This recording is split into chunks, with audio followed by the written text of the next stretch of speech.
Hello, hello, and welcome to my show.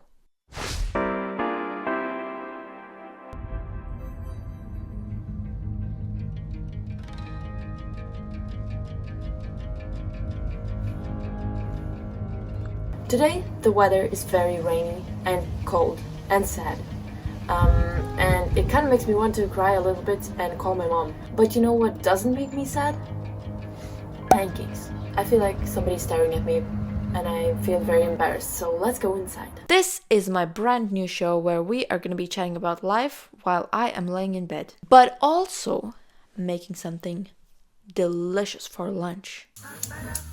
Honestly, I think that cooking and baking is going to be my new winter hobby this year because I think about it a lot. I even created a private Instagram account just to follow like 500 food accounts, but I think this obsession is kind of normal and maybe it's a good thing. Let me know in the comments if you've had some similar experience, but for me, in the past, pretty much each year I would have a new hobby for like the fall and winter season. One year I was doing a lot of embroidery, like stitching images. To be fair, my mom would just buy for me these sets, like these kits, where you already have the image, so you're not like creating an image basically, but you're just stitching. So it was very relaxing and I really enjoyed it. I would maybe like to get back to embroidery, maybe. I've also tried knitting and I even made a scarf that I actually wore that winter. And it was a pretty good scarf, like a connected scarf or a tube scarf. I'm not exactly sure what it's called. You know these kind of very cool knitted vests that are very trendy at the moment? I really want to make that, but I feel like my skills are like nowhere near to that level. But yeah, knitting is pretty fun. Also, I've made this big. I don't know what's the purpose of it, but... and also, I don't think it's knitting. I don't remember, but I think it might be like crocheting. Yeah, crochet pig. But yeah, I think it's quite impressive. I've also tried some painting with like acrylic paints and drawing and stuff like that. But one of my biggest obsessions, like literally the craziest thing, for maybe 4 years, I was obsessed with decoupage. I was doing this a lot. I've probably decorated like 10 items this way. Now I feel like some of them are pretty ugly, but it was so fun. I remember I used to use this like special paper thing or like napkins, like colorful, like pretty looking napkins. And yeah, I would cut them and use some like glue and then paint. It's really so random. I don't even know like how I got into it. Probably my mom recommended or something like that. She knows a lot about like crafts and all of that. But wow, okay. But I really think that these kind of activities are like so fun in the winter months, like when it's cold outside and you're just like drinking your tea in the evening, you light up a candle and then you're just like knitting. Oh, that sounds good. This winter, I think I'm not only going to be cooking and baking, but I want to do some other activity at home. And since I've kind of moved recently to a new place, I don't have a lot of supplies to do decoupage and I don't want to buy a bunch of glue and paint. So I thought that this is a good time for me to learn like something, maybe digital art or something. And I'm not good at it at all. For me, I feel like this could replace my other typical winter activities, but it just requires like less things and like supplies and everything. Actually, I've been taking some classes online about Procreate and Photoshop for digital art and digital drawing, and I've already made some drawings, but I still need to improve quite a bit. But yeah, this is the one that I made recently.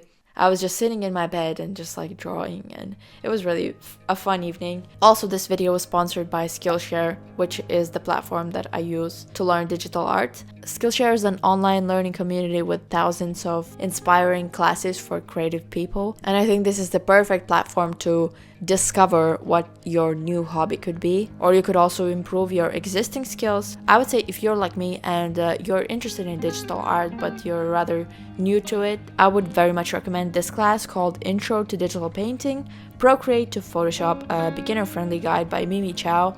I really enjoyed this class because it really answered a lot of the questions that I had about digital art. Also, the teacher is so nice. I really like the supportive and positive community on Skillshare. You can also share your work with other members on Skillshare, and you can get their feedback, and also you can get the feedback from the teacher of the class, which can be very useful. And the first 1,000 of my subscribers to click the link in the description will get a 1-month free trial of Skillshare.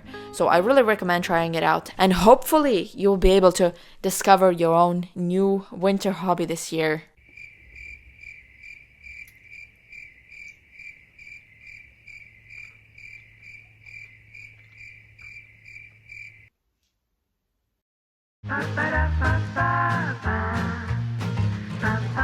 So this is quite a simple recipe that I kind of created by combining a bunch of different recipes that I found online, and then removing half of the ingredients because minimalist. So this might be a disaster.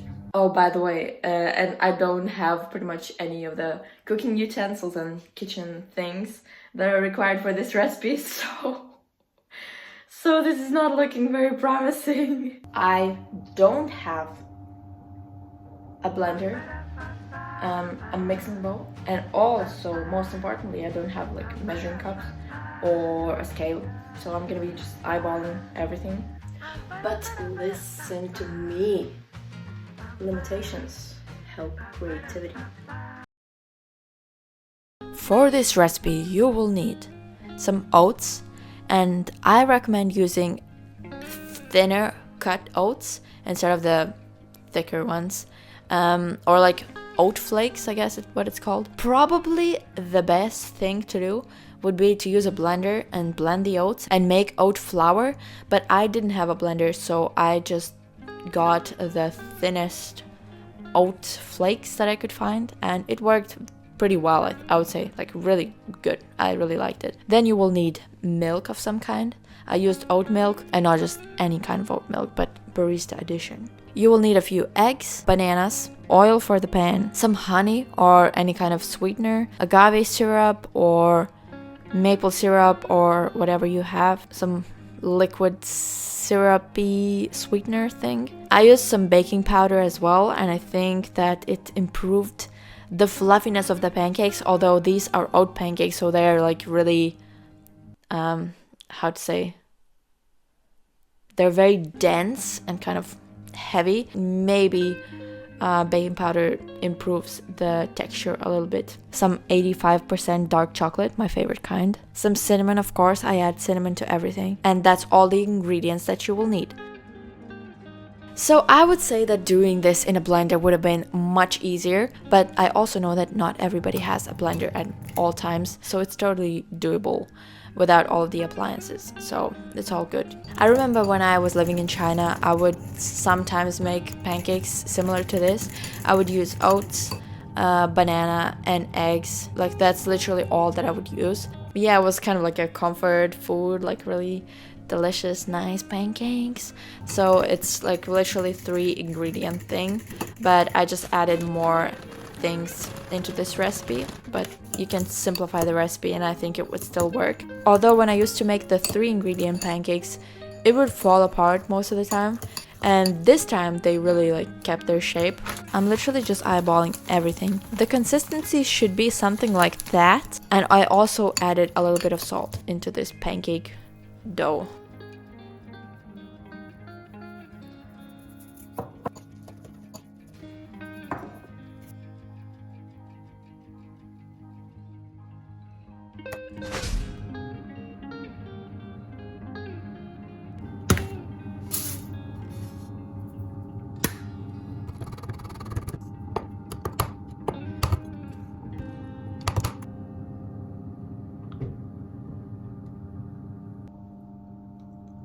So literally yesterday I saw this video on TikTok of how this person made pancakes where you cut into the pancake and then there's chocolate inside and it's like really runny and it like goes like out of the pancake. I was really inspired to do that actually, but The pancakes that this person made was like really fluffy, and it had like a lot of like space inside, like air, I feel like. I tried to do the same, and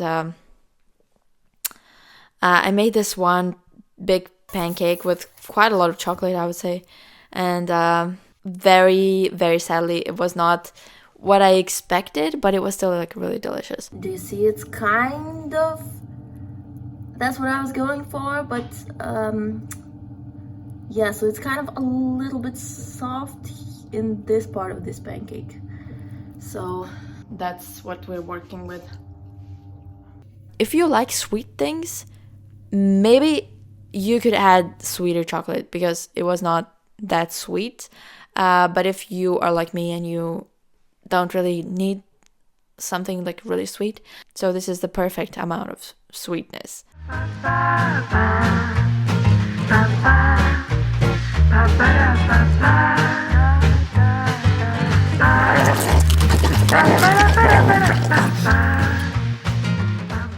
But now I'm gonna just tell you something very seriously.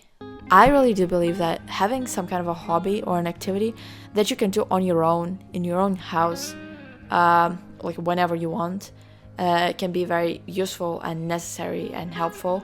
Because sometimes there are those days when you just don't feel like doing anything and you just feel kind of sad or upset. I don't know if it's just me, but probably it's not. And in those kind of moments, this little activity that brings you some joy can really come in handy and boost your mood that day. Just, you know, sit down, do a little bit of knitting, or maybe you can get more creative with your hobbies. Not that I'm saying that knitting is bad. I absolutely love knitting. I'm a big advocate for knitting. But yeah, that's just a thought that I had and I wanted to share with you. And I really think that if you don't have a hobby like that, but you think that it could help you in some way, I would really recommend you to like explore the things that you could do in your own room. For example, learn how to make this pig. So thank you very much for watching, and I hope you have a great day. And I'm going to make another scarf.